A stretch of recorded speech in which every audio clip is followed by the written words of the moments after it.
بسم اللہ الرحمن الرحیم۔ شروع اللہ کے نام سے جو رحمان و رحیم ہے۔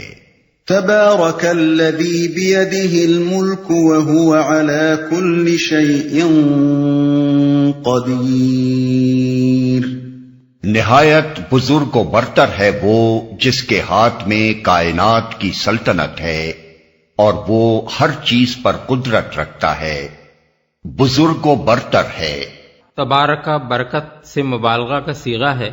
برکت میں رفعت و عظمت، افزائش اور فراوانی، دوام الثبات اور کثرت خیرات و حسنات کے مفہومات شامل ہیں۔ اس سے جب مبالغے کا صیغہ تبارک بنایا جائے تو اس کے معنی یہ ہوتے ہیں کہ وہ بے انتہا بزرگ و عظیم ہے، اپنی ذات و صفات و افعال میں اپنے سوا ہر ایک سے بالاتر ہے، بے حد و حساب بھلائیوں کا فیضان اس کی ذات سے ہو رہا ہے اور اس کے کمالات لازوال ہیں۔ کائنات کی سلطنت ہے۔ الملک کا لفظ چونکہ مطلقاً استعمال ہوا ہے اس لیے اسے کسی محدود معنوں میں نہیں لیا جا سکتا۔ لا محالہ اس سے مراد تمام موجودات عالم پر شاہانہ اقتدار ہی ہو سکتا ہے، اور اس کے ہاتھ میں اقتدار ہونے کا مطلب یہ نہیں ہے کہ وہ جسمانی ہاتھ رکھتا ہے، بلکہ یہ لفظ محاورے کے طور پر قبضے کے معنی میں استعمال ہوا ہے۔ عربی کی طرح ہماری زبان میں بھی جب یہ کہتے ہیں کہ اختیارات فلاں کے ہاتھ میں ہیں تو اس کا مطلب یہ ہوتا ہے کہ وہی سارے اختیارات کا مالک ہے، کسی دوسرے کا اس میں دخل نہیں ہے۔ ہر چیز پر قدرت رکھتا ہے، یعنی وہ جو کچھ چاہے کر سکتا ہے، کوئی چیز اسے عاجز کرنے والی نہیں ہے کہ وہ کوئی کام کرنا چاہے اور نہ کر سکے۔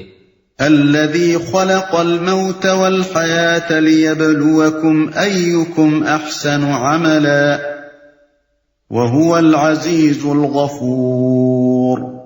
جس نے موت اور زندگی کو ایجاد کیا تاکہ تم لوگوں کو آزما کر دیکھے تم میں سے کون بہتر عمل کرنے والا ہے، اور وہ زبردست بھی ہے اور درگزر فرمانے والا بھی۔ کون بہتر عمل کرنے والا ہے؟ یعنی دنیا میں انسانوں کے مرنے اور جینے کا یہ سلسلہ اس نے اس لیے شروع کیا ہے کہ ان کا امتحان لے اور یہ دیکھے کہ کس انسان کا عمل زیادہ بہتر ہے۔ اس مختصر سے فقرے میں بہت سی حقیقتوں کی طرف اشارہ کر دیا گیا ہے۔ اول یہ کہ موت اور حیات اسی کی طرف سے ہے، کوئی دوسرا نہ زندگی بخشنے والا ہے نہ موت دینے والا۔ دوسرے یہ کہ انسان جیسی ایک مخلوق جسے نیکی اور بدی کرنے کی قدرت عطا کی گئی ہے، اس کی نہ زندگی بے مقصد ہے اور نہ موت۔ خالق نے اسے یہاں امتحان کے لیے پیدا کیا ہے، زندگی اس کے لیے امتحان کی مہلت ہے، اور موت کے معنی یہ ہیں کہ اس کے امتحان کا وقت ختم ہو گیا۔ تیسرے یہ کہ اسی امتحان کی غرض سے خالق نے ہر ایک کو عمل کا موقع دیا ہے تاکہ وہ دنیا میں کام کر کے اپنی اچھائی یا برائی کا اظہار کر سکے اور عملاً یہ دکھا دے کہ وہ کیسا انسان ہے۔ چوتھے یہ کہ خالق ہی دراصل اس بات کا فیصلہ کرنے والا ہے کہ کس کا عمل اچھا ہے اور کس کا برا۔ اعمال کی اچھائی اور برائی کا معیار تجویز کرنا امتحان دینے والوں کا کام نہیں ہے بلکہ امتحان لینے والے کا کام ہے۔ لہذا جو بھی امتحان میں کامیاب ہونا چاہے اسے یہ معلوم کرنا ہوگا کہ ممتحن کے نزدیک حسن عمل کیا ہے۔ پانچواں نقطہ خود امتحان کے مفہوم میں پوشیدہ ہے، اور وہ یہ کہ جس شخص کا جیسا عمل ہوگا اس کے مطابق اس کو جزا دی جائے گی، کیونکہ اگر جزا نہ ہو تو سرے سے امتحان لینے کے کوئی معنی ہی نہیں رہتے۔ درگزر فرمانے والا بھی۔ اس کے دو معنی ہیں اور دونوں ہی یہاں مراد ہیں۔ ایک یہ کہ وہ بے انتہا زبردست اور سب پر پوری طرح غالب ہونے کے باوجود اپنی مخلوق کے حق میں رحیم و غفور ہے، ظالم اور سخت گیر نہیں ہے۔ دوسرے یہ کہ برے عمل کرنے والوں کو سزا دینے کی وہ پوری قدرت رکھتا ہے، کسی میں یہ طاقت نہیں کہ اس کی سزا سے بچ سکے، مگر جو نادم ہو کر برائی سے باز آ جائے اور معافی مانگ لے اس کے ساتھ وہ درگزر کا معاملہ کرنے والا ہے۔ الذي خلق 7 سماوات طباقا ما ترى في خلق الرحمن من تفاوت ما ترى في خلق الرحمن من تفاوت فارجع البصر هل ترى من فطور۔ جس نے طے بر طے 7 آسمان بنائے، تم رحمان کی تخلیق میں کسی قسم کی بے ربطی نہ پاؤ گے، پھر پلٹ کر دیکھو کہیں تمہیں کوئی خلل نظر آتا ہے؟ تخلیق میں کسی قسم کی بے ربطی نہ پاؤ گے۔ اصل میں تفاوت کا لفظ استعمال ہوا ہے جس کے معنی ہیں عدم تناسب، ایک چیز کا دوسری چیز سے میل نہ کھانا، انمل بے جوڑ ہونا۔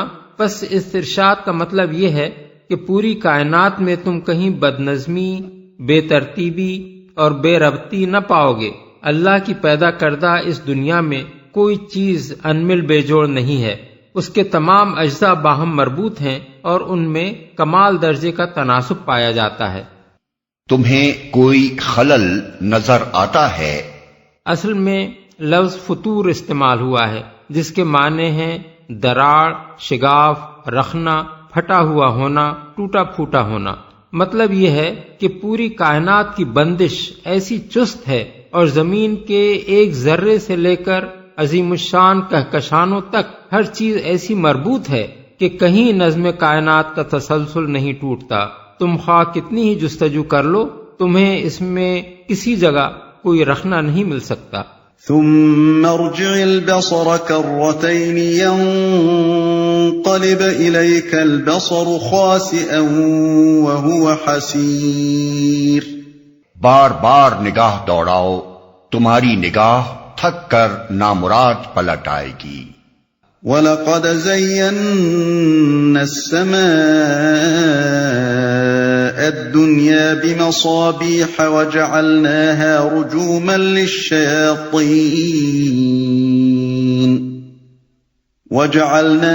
رُجُومًا لِلشَّيَاطِينِ وَأَعْتَدْنَا لَهُمْ عَذَابَ السَّعِيرِ۔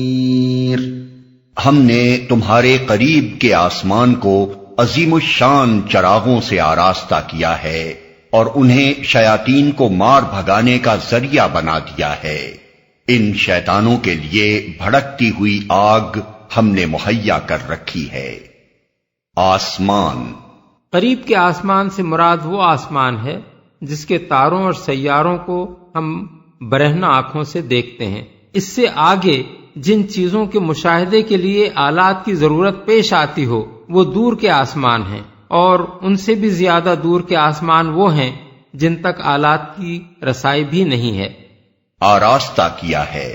اصل میں لفظ مصابیح نکرہ استعمال ہوا ہے، اور اس کے نکرہ ہونے سے خود بخود ان چراغوں کے عظیم الشان ہونے کا مفہوم پیدا ہوتا ہے۔ ارشاد کا مطلب یہ ہے کہ یہ کائنات ہم نے اندھیری اور سنسان نہیں بنائی ہے، بلکہ اسے ستاروں سے خوب مزین اور آراستہ کیا ہے، جس کی شان اور جگمگاہٹ رات کے اندھیروں میں دیکھ کر انسان دنگ رہ جاتا ہے۔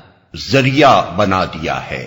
اس کا یہ مطلب نہیں ہے کہ یہی تارے شیطانوں پر پھینک مارے جاتے ہیں، اور یہ مطلب بھی نہیں ہے کہ شہاب ثاقب صرف شیطانوں کو مارنے ہی کے لیے گرتے ہیں، بلکہ مطلب یہ ہے کہ تاروں سے جو بے حد و حساب شہاب ثاقب نکل کر کائنات میں انتہائی تیز رفتاری کے ساتھ گھومتے رہتے ہیں اور جن کی بارش زمین پر بھی ہر وقت ہوتی رہتی ہے، وہ اس امر میں مانع ہے کہ زمین کے شیاطین عالم بالا میں جا سکیں۔ اگر وہ اوپر جانے کی کوشش کریں بھی تو یہ شہاب انہیں مار بھگاتے ہیں۔ اس چیز کو بیان کرنے کی ضرورت اس لیے پیش آئی کہ عرب کے لوگ کاہنوں کے متعلق یہ خیال رکھتے تھے، اور یہی خود کاہنوں کا دعویٰ بھی تھا کہ شیاطین ان کے تابع ہیں یا شیاطین سے ان کا رابطہ ہے، اور ان کے ذریعے سے انہیں غیب کی خبریں حاصل ہوتی ہیں، اور وہ صحیح طور پر لوگوں کی قسمتوں کا حال بتا سکتے ہیں۔ اس لیے قرآن میں متعدد مقامات پر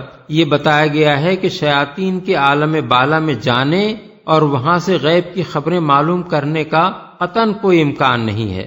رہا یہ سوال کہ ان شہابوں کی حقیقت کیا ہے، تو اس کے بارے میں انسان کی معلومات اس وقت تک کسی قطعی تحقیق سے قاصر ہیں۔ تاہم جس قدر بھی حقائق اور واقعات جدید ترین دور تک انسان کے علم میں آئے ہیں، اور زمین پر گرے ہوئے شہابیوں کے معائنے سے جو معلومات حاصل کی گئی ہیں ان کی بنا پر سائنسدانوں میں سب سے زیادہ مقبول نظریہ یہی ہے کہ یہ شہابیے کسی سیارے کے انفجار کی بدولت نکل کر فضا میں گھومتے رہتے ہیں اور پھر کسی وقت زمین کی کشش کے دائرے میں آ کر ادھر کا رخ کر لیتے ہیں۔ ملاحظہ ہو انسائکلوپیڈیا بریٹینیکا ایڈیشن سن 1967 جلد 15 لفظ میٹیورائٹس۔ وَلِلَّذِينَ كَفَرُوا بِرَبِّهِمْ عَذَابُ جَهَنَّمَ وَبِئْسَ الْمَصِيرُ۔ جن لوگوں نے اپنے رب سے کفر کیا ہے ان کے لیے جہنم کا عذاب ہے اور وہ بہت ہی برا ٹھکانہ ہے۔ اپنے رب سے کفر کیا ہے یعنی انسان ہو یا شیطان، جن لوگوں نے بھی اپنے رب سے کفر کیا ہے ان کا یہ انجام ہے۔ اذا القوا فيها سمعوا لها شهيقا وهي تفور تكاد تميز من الغيظ كلما ألقي فيها فوج سألهم خزنتها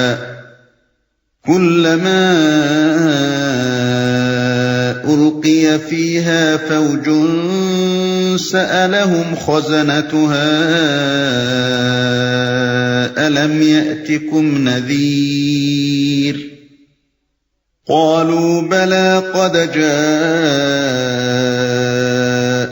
نذير فكذبنا وقلنا ما نزل الله من شيء إن أنتم إلا في ضلال كبير۔ جب وہ اس میں پھینکے جائیں گے تو اس کے دہاڑنے کی ہولناک آواز سنیں گے اور وہ جوش کھا رہی ہوگی، شدت غضب سے پھٹی جاتی ہوگی۔ ہر بار جب کوئی انبوہ اس میں ڈالا جائے گا اس کے کارندے ان لوگوں سے پوچھیں گے کیا تمہارے پاس کوئی خبردار کرنے والا نہیں آیا تھا؟ وہ جواب دیں گے ہاں خبردار کرنے والا ہمارے پاس آیا تھا مگر ہم نے اسے جھٹلا دیا اور کہا اللہ نے کچھ بھی نازل نہیں کیا ہے، تم بڑی گمراہی میں پڑے ہوئے ہو۔ ہولناک آواز سنیں گے۔ اصل میں لفظ شہیق استعمال ہوا ہے جو گدھے کی سی آواز کے لیے بولا جاتا ہے۔ اس فقرے کے معنی یہ بھی ہو سکتے ہیں کہ یہ خود جہنم کی آواز ہوگی اور یہ بھی ہو سکتے ہیں کہ یہ آواز جہنم سے آ رہی ہوگی جہاں ان لوگوں سے پہلے گرے ہوئے لوگ چیخیں مار رہے ہوں گے۔ اس دوسرے مفہوم کی تائید سورہ ہود کی آیت 106 سے ہوتی ہے جس میں فرمایا گیا ہے کہ دوزخ میں یہ دوزخی لوگ ہانپیں گے اور پھنکارے ماریں گے، اور پہلے مفہوم کی تائید سورہ فرقان آیت 12 سے ہوتی ہے جس میں ارشاد ہوا ہے کہ دوزخ میں جاتے ہوئے یہ لوگ دور ہی سے اس کے غضب اور جوش کی آواز سنیں گے۔ اس بنا پر صحیح یہ ہے کہ یہ شور خود جہنم کا بھی ہوگا اور جہنمیوں کا بھی۔ کوئی خبردار کرنے والا نہیں آیا تھا۔ اس سوال کی اصل نوعیت سوال کی نہیں ہوگی کہ جہنم کے کارندے ان لوگوں سے یہ معلوم کرنا چاہتے ہوں کہ ان کے پاس اللہ تعالی کی طرف سے کوئی خبردار کرنے والا آیا تھا یا نہیں، بلکہ اس سے مقصود ان کو اس بات کا قائل کرنا ہوگا کہ انہیں جہنم میں ڈال کر ان کے ساتھ کوئی بے انصافی نہیں کی جا رہی ہے۔ اس لیے وہ خود ان کی زبان سے یہ اقرار کرانا چاہیں گے کہ اللہ تعالیٰ نے ان کو بے خبر نہیں رکھا تھا، ان کے پاس انبیاء بھیجے تھے، ان کو بتا دیا تھا کہ حقیقت کیا ہے اور وہ راہ راست کون سی ہے، اور ان کو متنبہ کر دیا تھا کہ اس راہ راست کے خلاف چلنے کا نتیجہ اسی جہنم کا ایندھن بننا ہوگا جس میں اب وہ جھونکے گئے ہیں، مگر انہوں نے انبیاء کی بات نہ مانی، لہذا اب جو سزا انہیں دی جا رہی ہے وہ فی الواقع اس کے مستحق ہیں۔ یہ بات قرآن مجید میں بار بار ذہن نشین کرائی گئی ہے کہ اللہ تعالیٰ نے جس امتحان کے لیے دنیا میں انسان کو بھیجا ہے وہ اس طرح نہیں لیا جا رہا ہے کہ اسے بالکل بے خبر رکھ کر یہ دیکھا جا رہا ہو کہ وہ خود راہ راست پاتا ہے یا نہیں، بلکہ اسے راہ راست بتانے کا جو معقول ترین انتظام ممکن تھا وہ اللہ نے پوری طرح کر دیا ہے۔ اور وہ یہی انتظام ہے کہ انبیاء بھیجے گئے ہیں اور کتابیں نازل کی گئی ہیں۔ اب انسان کا سارا امتحان اس امر میں ہے کہ وہ انبیاء علیہم السلام اور ان کی لائی ہوئی کتابوں کو مان کر سیدھا راستہ اختیار کرتا ہے یا ان سے منہ موڑ کر خود اپنی خواہشات اور تخیلات کے پیچھے چلتا ہے۔ اس طرح نبوت در حقیقت اللہ تعالیٰ کی وہ حجت ہے جو اس نے انسان پر قائم کر دی ہے، اور اسی کے ماننے یا نہ ماننے پر انسان کے مستقبل کا انحصار ہے۔ انبیاء کے آنے کے بعد کوئی شخص یہ عذر پیش نہیں کر سکتا کہ ہم حقیقت سے آگاہ نہ تھے، ہمیں اندھیرے میں رکھ کر ہم کو اتنے بڑے امتحان میں ڈالا گیا اور اب ہمیں بے قصور سزا دی جا رہی ہے۔ اس مضمون کو اتنی بار اتنے مختلف طریقوں سے قرآن میں بیان کیا گیا ہے کہ اس کا شمار مشکل ہے۔ مثال کے طور پر حسب ذیل مقامات ملاحظہ ہوں۔ تفہیم القرآن جلد اول، سورہ البقرہ آیت 213، سورہ النساء آیات 41 اور 42، آیت 165، سورہ الانعام آیات 130 اور 131، جلد دوم سورہ بنی اسرائیل آیت 15، جلد سوم سورہ طٰہٰ آیت 134، سورہ القصص آیت 47، آیت 59، آیت 65، جلد چہارم سورہ فاطر آیت 37، سورہ المومن آیت 50۔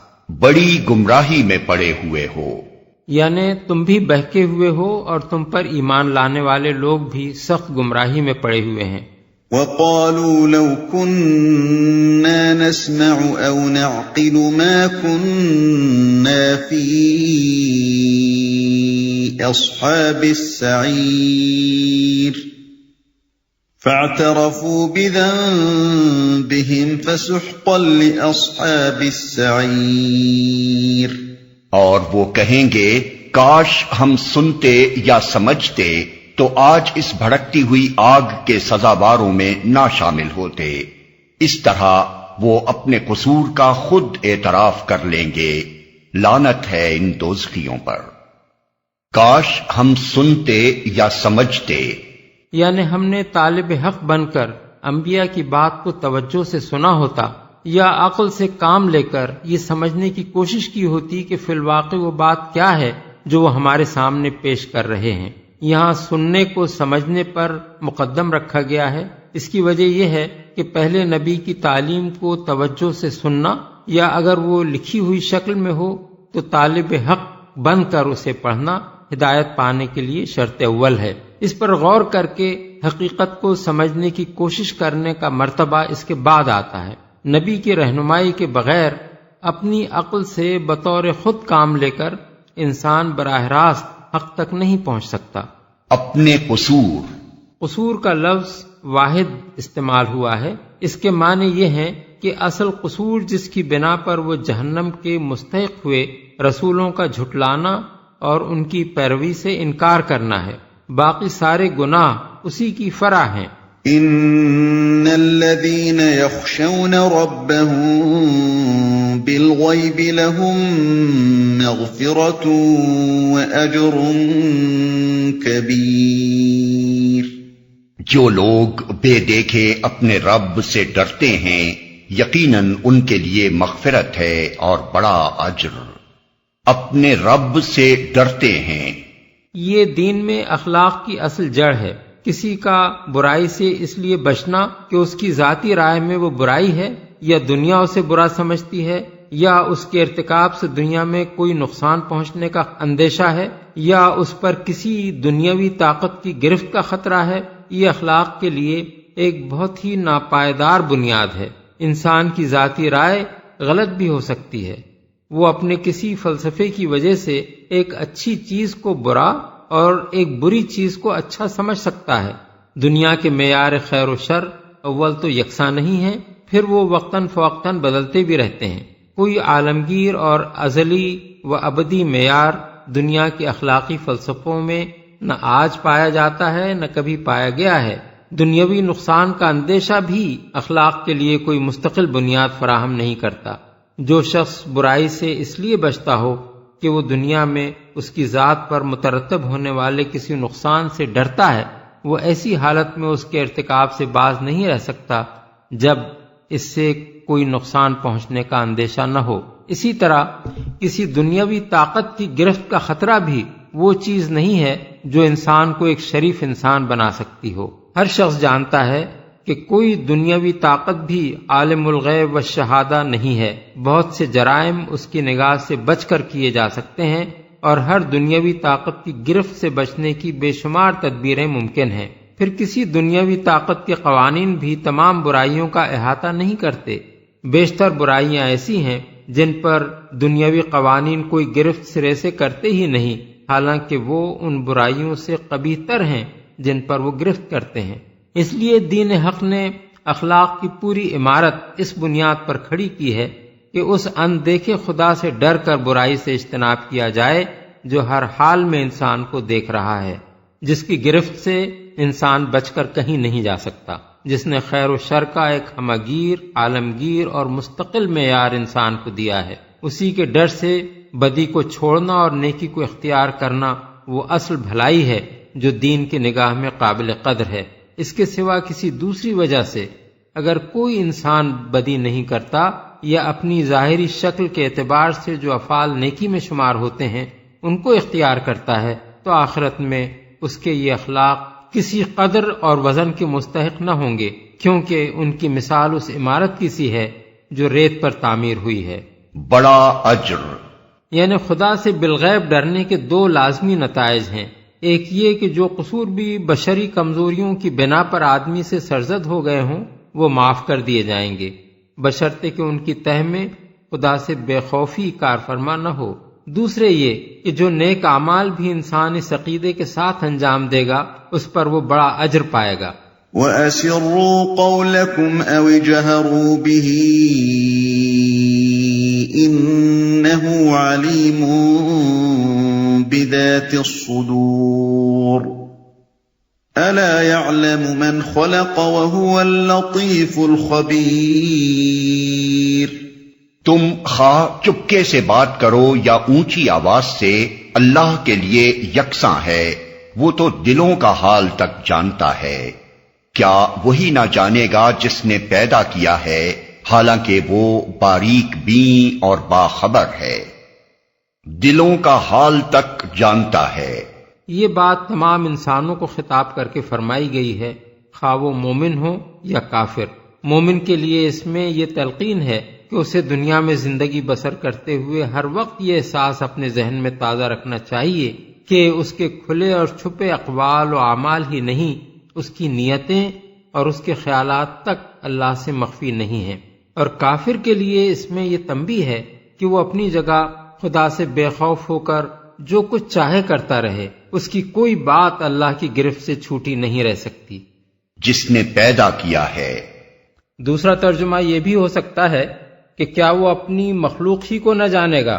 اصل میں من خلق استعمال ہوا ہے، اس کے معنی جس نے پیدا کیا ہے بھی ہو سکتے ہیں اور جس کو اس نے پیدا کیا ہے بھی۔ دونوں صورتوں میں مطلب ایک ہی رہتا ہے۔ یہ دلیل ہے اس بات کی جو اوپر کے فقرے میں ارشاد ہوئی ہے، یعنی یہ آخر کیسے ممکن ہے کہ خالق اپنی مخلوق سے بے خبر ہو؟ مخلوق خود اپنے آپ سے بے خبر ہو سکتی ہے مگر خالق اس سے بے خبر نہیں ہو سکتا۔ تمہاری رگ رگ اس نے بنائی ہے، تمہارے دل و دماغ کا ایک ایک ریشہ اس کا بنایا ہوا ہے، تمہارا ہر سانس اس کے جاری رکھنے سے جاری ہے، تمہارا ہر عضو اس کی تدبیر سے کام کر رہا ہے، اس سے تمہاری کوئی بات کیسے چھپی رہ سکتی ہے؟ باریک بین، اصل میں لفظ لطیف استعمال ہوا ہے جس کے معنی غیر محسوس طریقے سے کام کرنے والے کے بھی ہیں اور پوشیدہ حقائق کو جاننے والے کے بھی۔